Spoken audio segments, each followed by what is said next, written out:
most important thing to understand is it doesn't matter what camera that you have, what set of lenses that you have.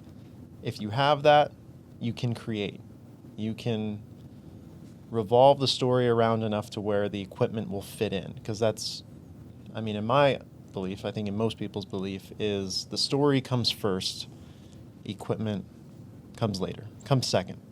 So like no matter what you're using, what tools you're utilizing, we should first focus on all of the structure, pre-planning, and all of those individual details that go into actually getting to filming day. And then once filming day comes in, that's when the equipment comes in. But if you don't have a solid base, you know, you're kind of kicking yourself in the leg. Does that make sense, Chris? Kicking yourself in the leg. We're just gonna move on.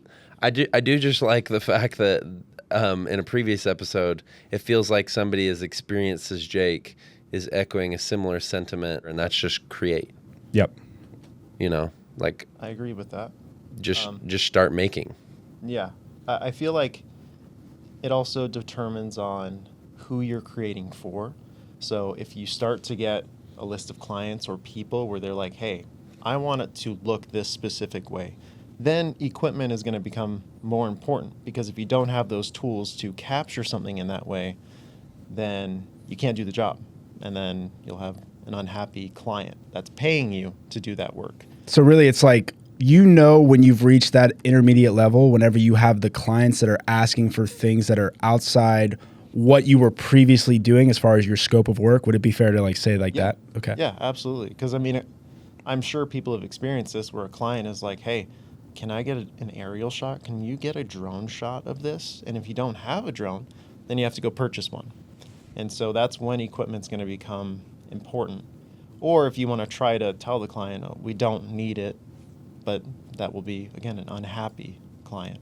Yeah, no doubt. No, and it's important too. Like I've made the mistake that one of the biggest mistakes I made like very early on in my career was I was starting out, and I think we all fall into the trap of like keeping up with the Joneses and all that kind of stuff, where you watch a YouTube clip and you're like, wow, like I need that so I can do that shot. Meanwhile, you don't realize like it's also a very skilled person on the other end that's creating that shot, and then the tool is just using to enhance what they already have skill wise. True. You know, instead of you being like, oh, if I get that, I'm easily going to be able to accomplish that. Like that's not the case. Absolutely. Yeah, I've seen there's YouTube videos where a beginner has a $50,000 camera setup versus an experienced filmmaker or photographer who's got a $1,000 setup. And most of the time, that well-known photographer, better photographer, videographer, does a better job with a cheaper setup.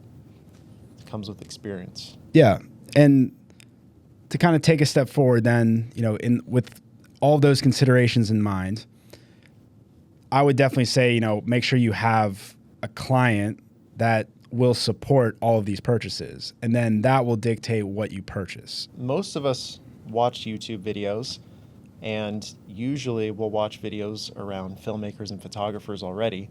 And so most of the time they're going to suggest certain pieces of equipment. So I can guarantee that if you're starting out, you probably have a Amazon wish list, B&H wish list of certain items that you've seen being used that you would probably want to purchase, or you're waiting to purchase, probably waiting for that client deal or that project that gets booked.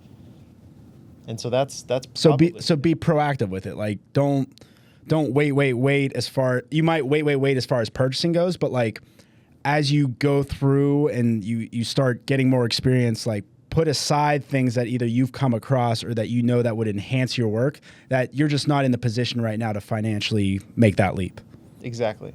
Yeah, that's usually how I do it. Is I'll have something saved that I want to purchase, and I don't want to just pay for it and then just wait for the next project. Usually when the project comes, I'll say, okay, is this worth getting, and will I use this on this project and potentially more projects like it?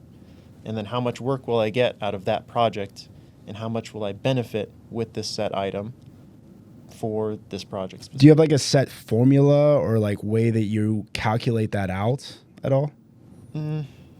If the project's big enough and I'm covering all expenses on my end and then I have extra, then I'll make a purchase.